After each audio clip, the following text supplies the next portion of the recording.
रसूल बोलतेছেন लास्ट बेलाते आखिरी समाते अल्लाह रसूल मेरे कमले वाला बात करते करते आखिर में कमल कर दिया कह दिया कि वल्लाही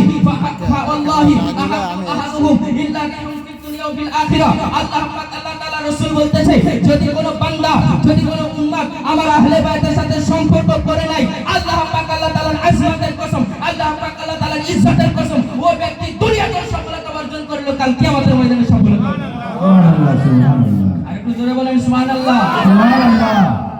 আল্লাহ পাক আল্লাহ তাআলার রাসূল বলতেছেন ওই ব্যক্তি দুনিয়াতে সফলতা অর্জন করলো কিয়ামতের ময়দানে সফলতা অর্জন করলো যে ব্যক্তি আমার আহলে বায়াতের সাথে মোহাব্বত করলো জোরে বলুন সুবহানাল্লাহ সুবহানাল্লাহ এই হাদিস দ্বারা বোঝা গেল হযরত আব্দুল্লাহ ইবনে উমর রাদিয়াল্লাহু তাআলা আনহুর হাদিস দ্বারা বোঝা গেল যদি কেউ আহলে বায়াতের সাথে মোহাব্বত করে আহলে বায়াতের সাথে ইতরাত করে আহলে বায়াতের সাথে প্যার করে তাহলে